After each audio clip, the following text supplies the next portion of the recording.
one conversation with a human being can completely change the trajectory of your life, of your career, of the way you think about something that you've been challenged with, right? And I always remember that.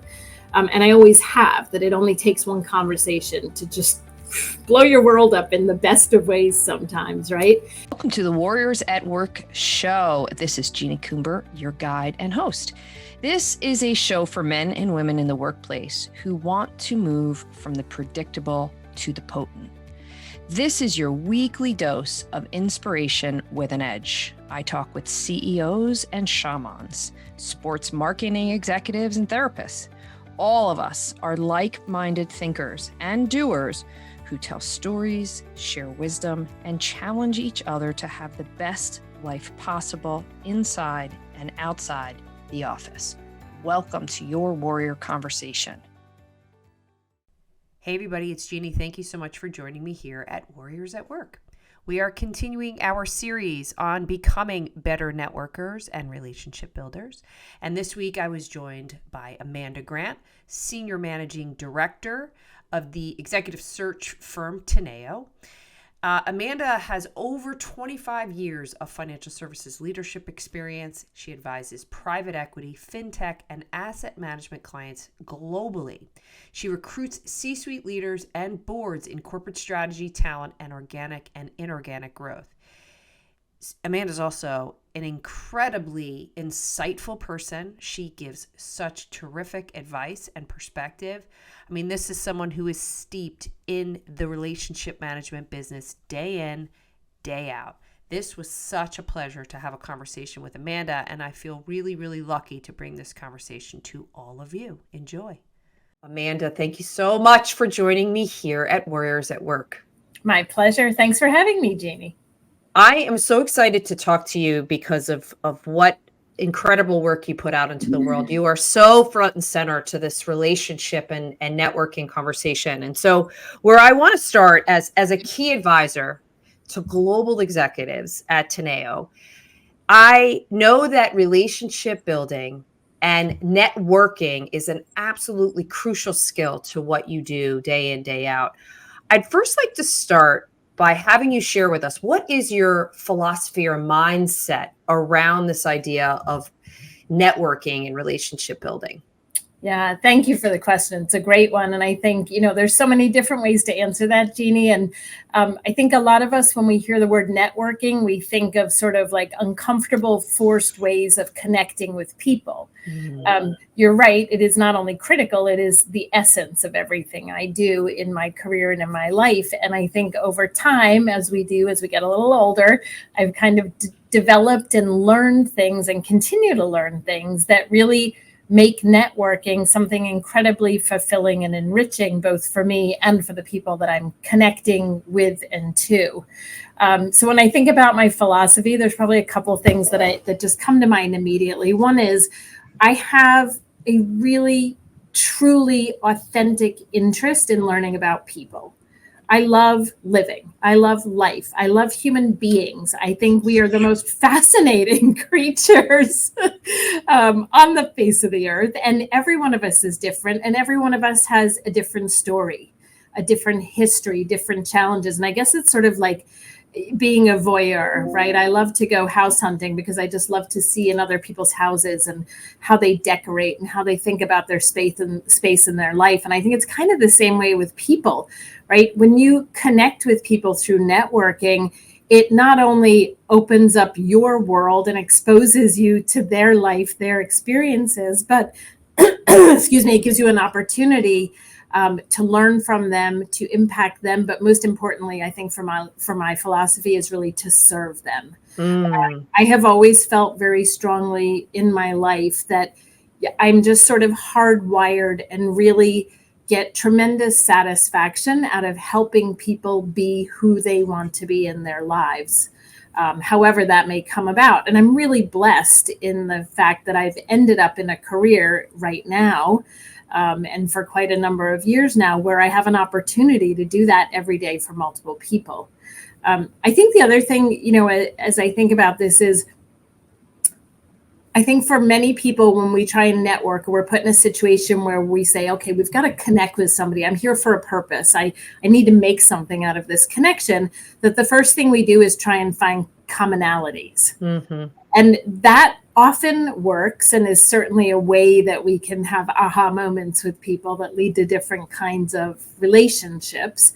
But I think what's even more interesting is finding things that are not in common between you and someone else or me and someone else, because those are the instances where you as a person trying to network can really show authentic interest in understanding and learning about someone, because you don't know what they're talking about, because what they're sharing with you is new, is interesting, and might raise questions.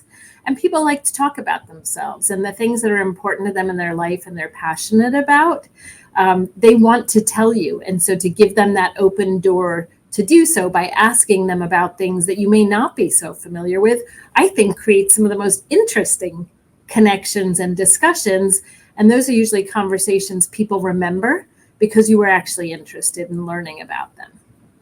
That is so powerful what you just said, because the word that comes up for me is it brings a lot of texture and meaning to conversations beyond advancing an idea or asking for advice, which is fairly traditional, particularly in a business context. But the ones that stop you in your tracks where you're like, wow, can you say more about that? I've not heard of that. Or that's really interesting. Whether it's somebody's interests or something that they're reading or experiencing in their life that you don't hear about every day. That is so, I've never heard it characterized that way. I love this finding the uncommon. I am curious too, what do you see as the difference between networking and relationship building? For me, networking is literally connecting dots. Me connected to someone else, connected to someone else. It's schmoozing. It's brief introductory meetings. It's finding ways and reasons to connect to another human being for something else, period. The relationship building part of it is where the fun really is, right? I look at it a little bit like a puzzle and almost like a chess game, not with the goal of winning, but with the goal of having a strategy, right? I want to know person A because they're interesting, or because I want to do business with them, or because I think I can bring something to their life that will be helpful to them. So instead of just looking at how do I connect the dots, we've got some kind of connection I can find. More importantly, how am I going to deliver what they need? Or how can I establish the beginning of a way for us to create a relationship that is going to be mutually beneficial if it's business, for example? And so the relationship management and development and management part to me is a long-term commitment, right? Maybe it's long-term as in weeks, maybe it's long-term as in years. That depends on what the relationship's purpose is, if there is one. And so I think that it is in relationship development really always being proactively and intentionally thinking about, why are we developing this relationship, right? Why does this person want a relationship with me? What am I bringing to the table, either personally or professionally, that is of value to them, that is going to help them move forward with whatever they are trying to do in their life or career? And then importantly, I think always having a call to action. And I know that sounds very businessy, but it's sort of like it works in friendships too, right? Mm-hmm. Friendships take a tremendous amount of work. We all have family commitments and job commitments and personal hobbies and passions and other commitments. And then there are friendships and family, and those take so much intentional planning, right? Either getting together with your friend for dinner or a movie, or going to a show, or seeing your family. We think about making those things happen because they're important to us. And I think you have to do the same thing with every relationship. Okay, I've met this person at a cocktail party. She mentioned that she has an interest in potentially doing some work with us here at Teneo, as an example. But why is she interested?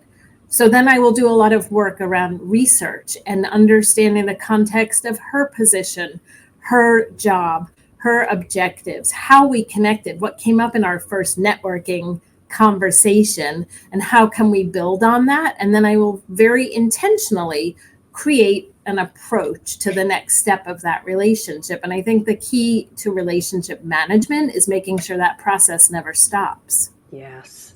Oh, are you singing my story? This is so you've just described like the chemistry of how I've had a business for 19 years. It's taking a connection and a conversation and keeping it going. Yes. It's following the thread and really trying to understand what it means. How can you be in service? What do they need? And also as part of that, like, what is it I'm looking to achieve or grow or multiply in some way? I think the way you've characterized it is it really resonates for me. And I'm curious, when you think about all the things that you've shared so far, like, I'd love for you to describe your network. Large.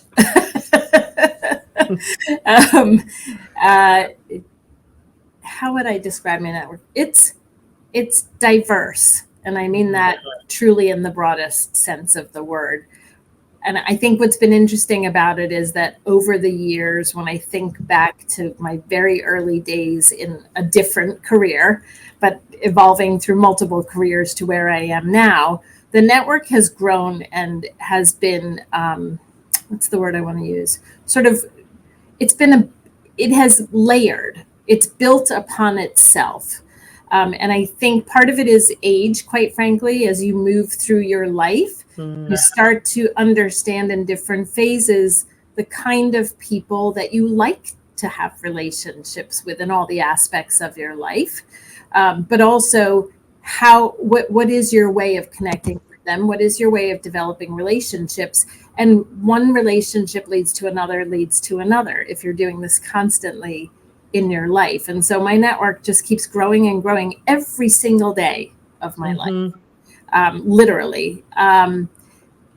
And I think it's a network of people, and I think this is probably really true for everyone. If we really look at all the people we know in life that we touch either on a daily basis or, over the course of a year, for example, and you kind of take an audit and say, how many of these people am I truly in some kind of relationship with?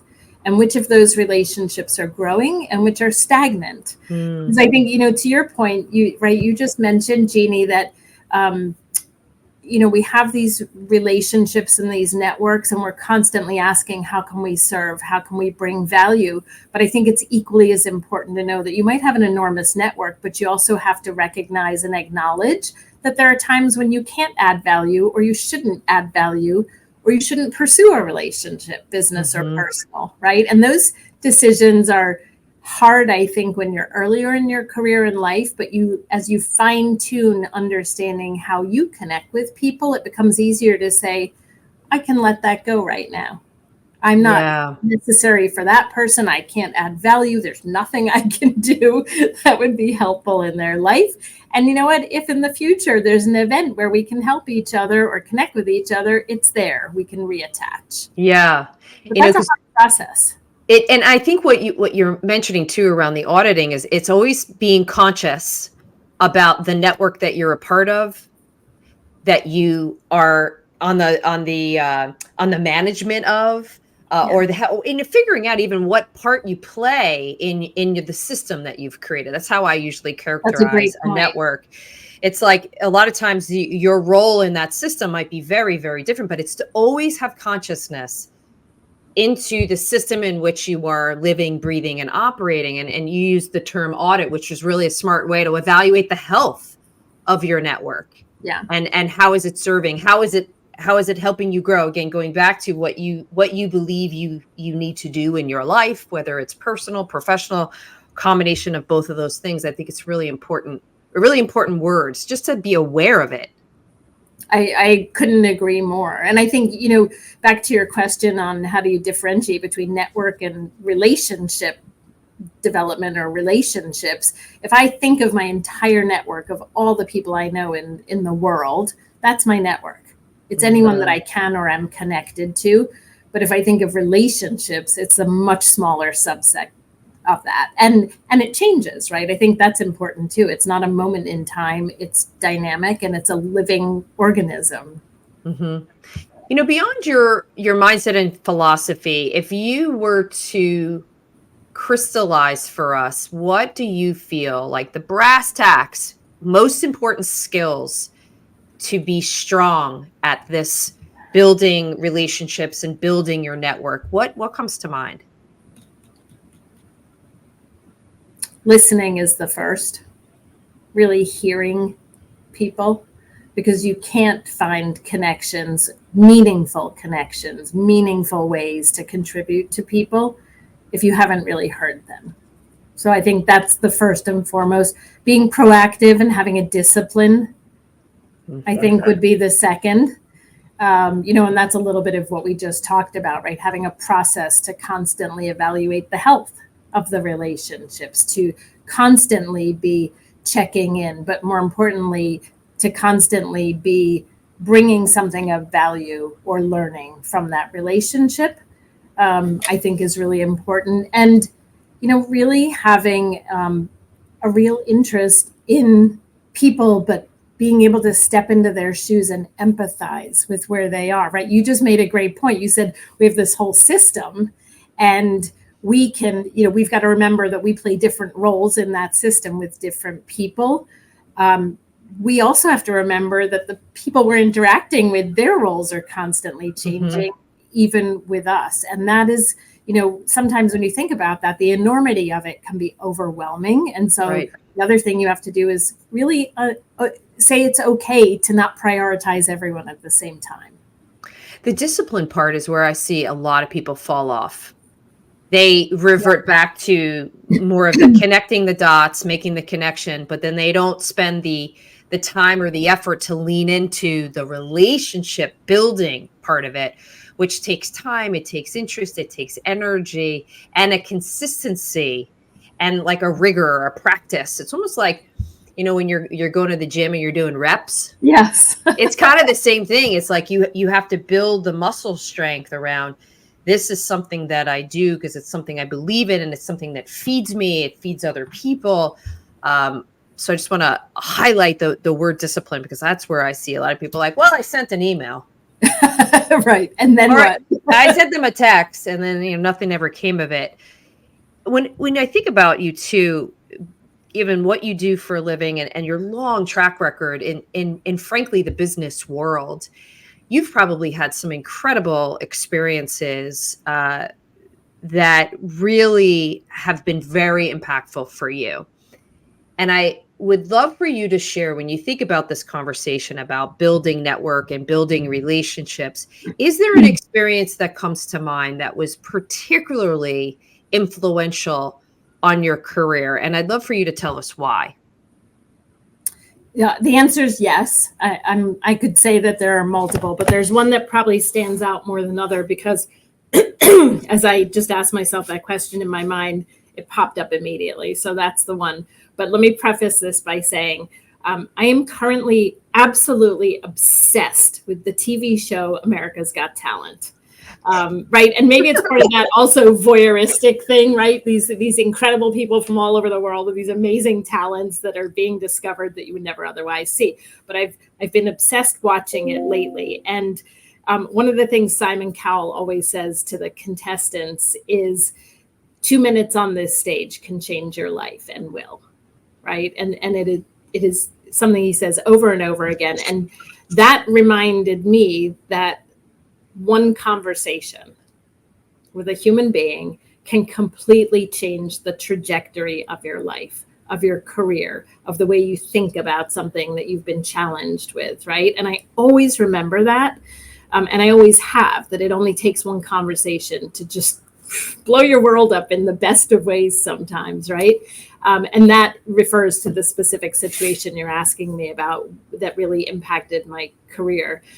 So I was living in Hoboken, New Jersey, where I live at the time that this happened. And I had been in business with a woman who really brought me up under her wing in the asset management business. She was my mentor. She was my boss. She's an incredible woman. And she and I had started a business together. We both left our careers to start this business together. So I had my first entrepreneurial sprint pretty early in my 20s. And we were in the business for about 4 years, and for multiple reasons decided to close it down. One of them being we weren't getting as much business as we had hoped, but that was one of many reasons. So we sent out this wonderful letter closing down our business, thanking everyone who were clients of ours and supported us. And then it was, okay, what's next? What are we going to do? She went her way, I went mine. And I was looking around trying to figure out what next. I'd been in asset management for about 10 years at that point. So I wasn't senior. I had just had my first management job. And I got a call from a recruiter. And the recruiter said to me, introduced himself and said, would you ever consider moving to Boston? And I said, absolutely not. I love where I live. I've got a great network, blah, blah, blah, blah, blah.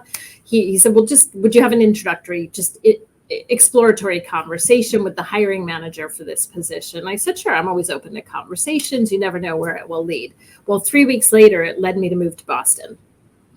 And it was that one conversation with who ended up being my hiring manager and boss for a number of years and has been a lifelong now friend and mentor, that really changed the entire direction, not only of my career, but of my life. And it was something specific he said when I actually got to Boston and was in the new job. We'd had great interviews. I'd gone up and met everybody, and I was sitting there, and it was like day 2 in my new job. And I'm like living out of a hotel in a plastic bag and hanging racks and total chaos. And he looked at me and he said, do you know why I hired you? And I said, well, I mean, I sort of figured out part of it. He said, it's because you were excited to and learned from what you viewed as a failure after taking a risk. Wow. And it was an enormous job. It was a job that there is no way I would have been considered for prior to having my business. I wouldn't have gone from my prior role to that one in anybody's world. But it was because I was willing to take a risk, and because the failure was something that I didn't see as a failure, but more as like an incredible learning experience that I turned into on my resume, valuable experience that I could take to the next place. That's why he hired me.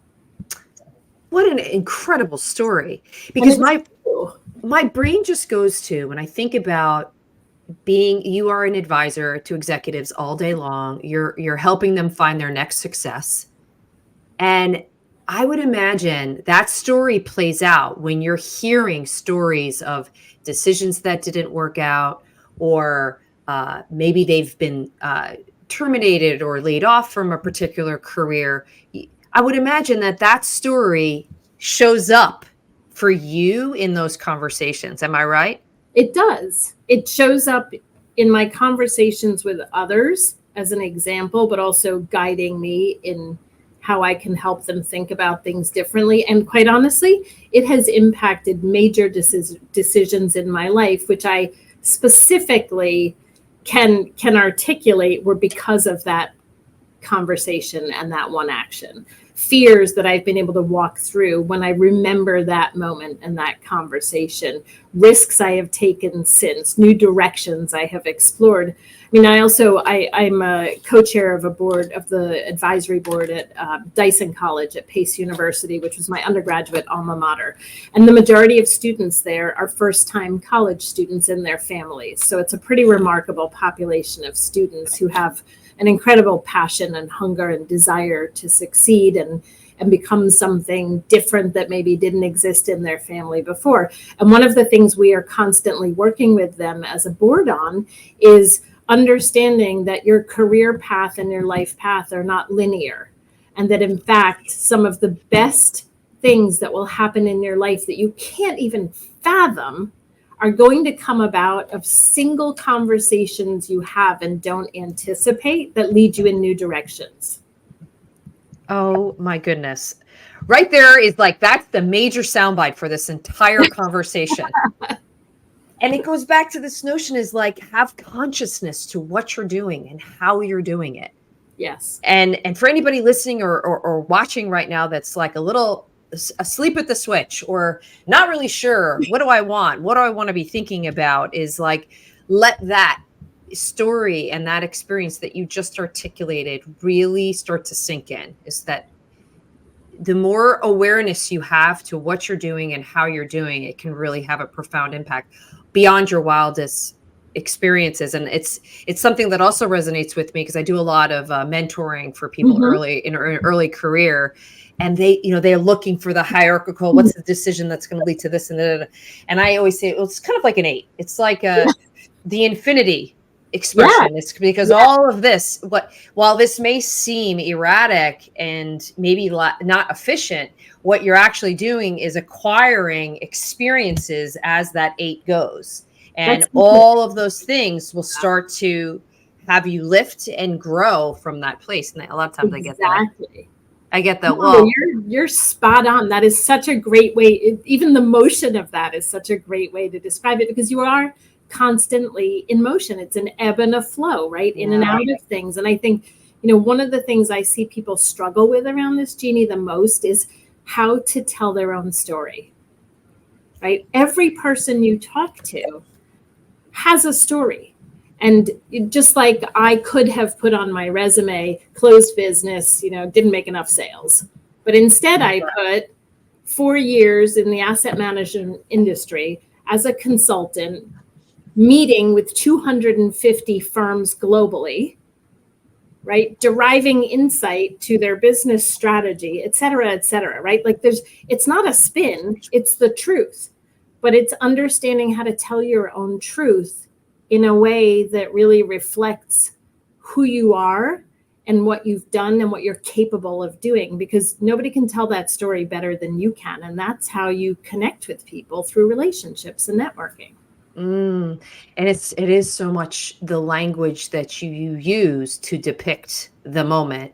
Like I really don't use the word failure. I just say setback. And I remember I was facilitating a panel once, and it was 4 different C-suite leaders, 2 male, 2 female. And there was a woman in the audience who asked the one male CEO, describe your greatest failure and how you overcame. And the first thing he said was, I don't use that term. He said, it just didn't work out. And here's how I explained how what I decided to do didn't work out, or how a decision negatively impacted a bottom line. Here's how I see it. So here's how I say it. And it was like a revelation to the room that it is so much about, well, how are you experiencing? And then how are you relaying it? And you relate it in your story in such a constructive, productive, forward motion way that he was like, this is somebody that's wildly resilient and that can really learn from each moment. I love that story. That's one that's going to stick with me. I like what you just said. See it, say it. That's fantastic. See it, say it. That's a great way to think about it. Do you think, or I should say, how can we and or you teach and preach these skills? I try not to preach. I think through some of my board work, I teach them actively with my clients who are, C-suite executives at some of the world's greatest companies, as well as burgeoning companies and growing businesses. I think I'm able to do it. I'm really blessed to be able to interweave this into my career every day, because I am in a position where I am partnering with these people to help them think about their business objectives, what they're trying to accomplish. And so I try and bring my experiences to the table, not by saying, here's how I did it, here's how you should do it, or here's what I learned, but by giving them questions about what they're thinking through that help them get to a different understanding, and that narrative, that way of seeing it and saying it the way they can, that they might not have thought of before. I certainly try to mentor people who are open to it. If my niece is graduating college next month, and she's a technical designer for sets, and she's not a person who's ever had to network. That's just not the world she has lived in. She's been behind sets in a theater for the last 4 years, right? And so she has to now employ that skill set in looking for a job. So I I've been guiding her and my cousin and other people that I meet. I just try and pay it forward by sharing what I think might help them. And often it really does come back to them rethinking how they tell who they are and what they are in a day. What would you say to someone that's listening or watching right now that's, I'm going to say, in autopilot mode? They're an executive in an organization, they have their head down, and they're like, I don't really have time to spend time outside of my functional line, my industry, my network, whatever it is, but they're in autopilot. And they kind of know, maybe there's a little hum in the background, or their instincts are like, you might want to work your network a bit, but they're just not there. What advice, counsel, or thoughts would you propose for them? Well, I will say one of the most exhilarating experiences in my life was walking through fear several times. And I find that very tenured executives and board members still have a lot of fear.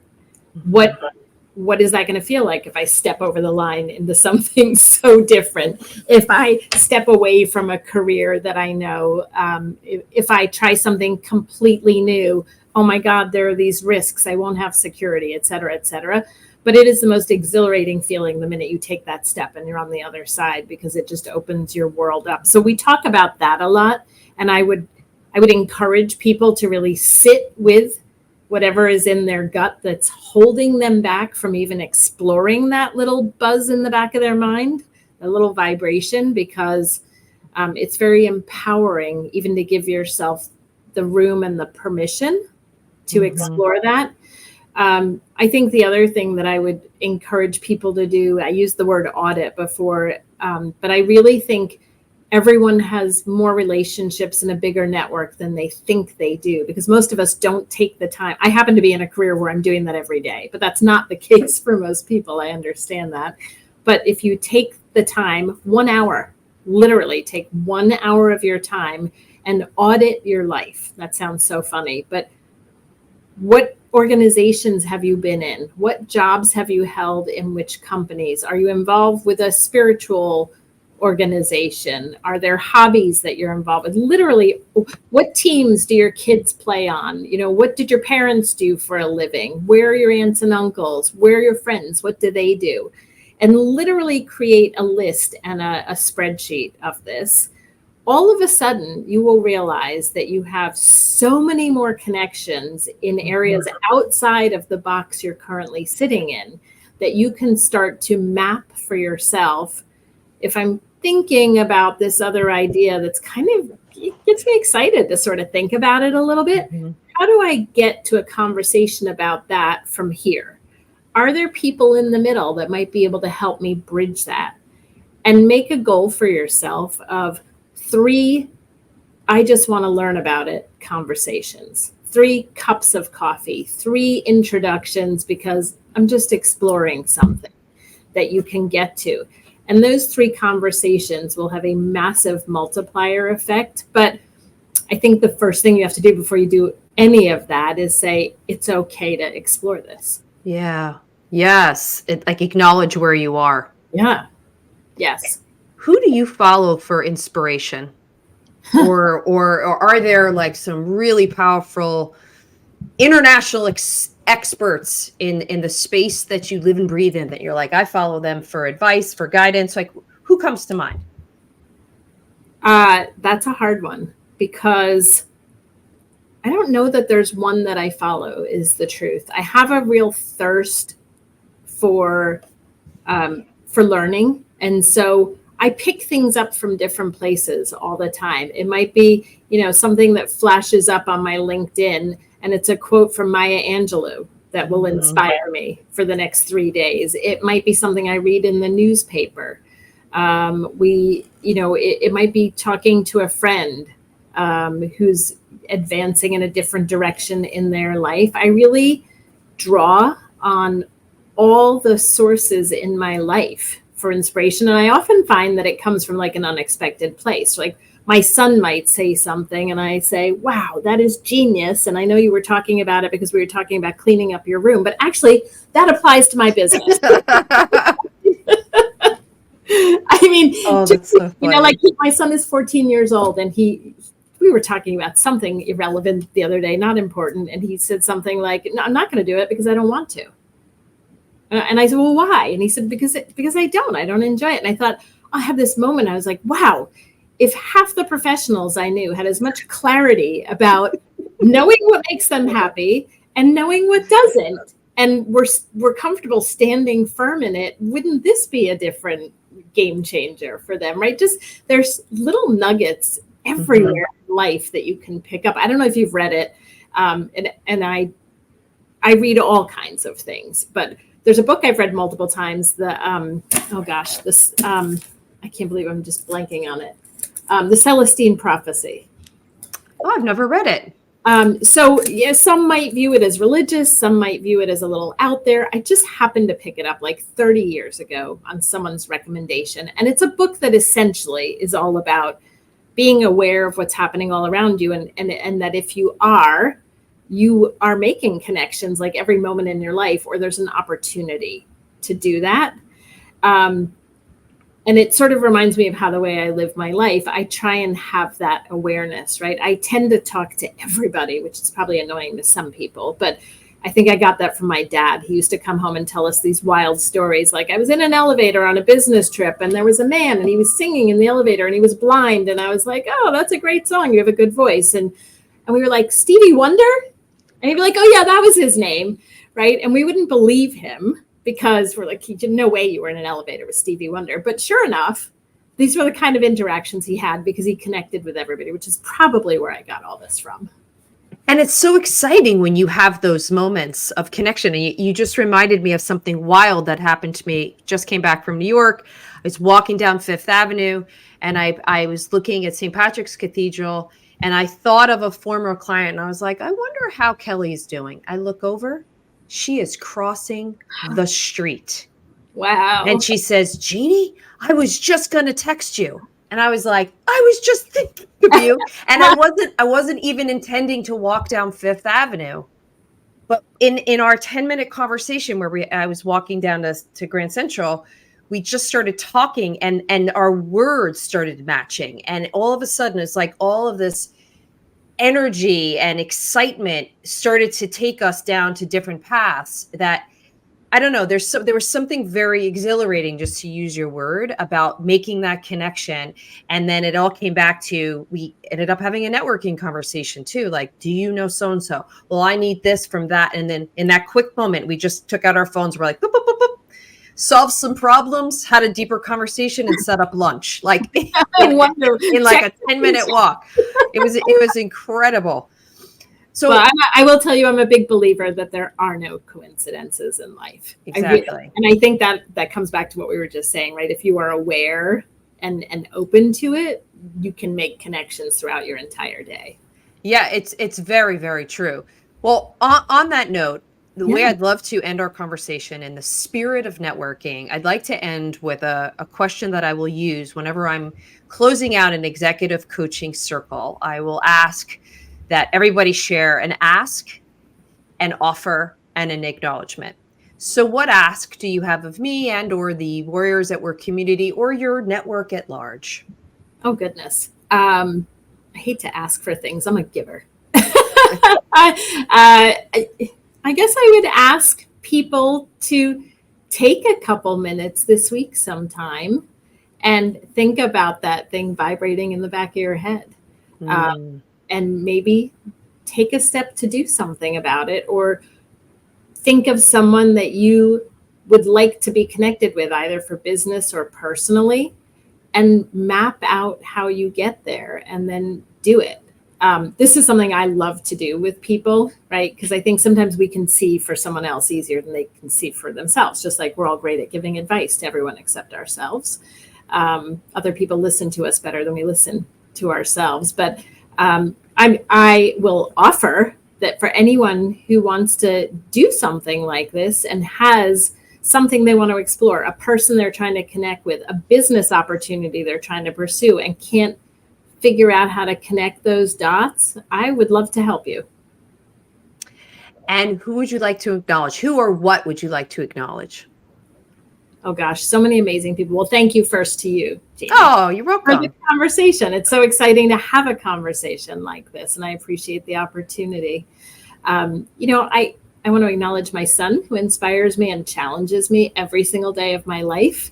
Um, I have an amazing manager who is unconditionally supportive of my desire to constantly be innovating and connecting and going down new paths. And I think that's not always the case in business. And so I'm incredibly appreciative to her. Can I name her?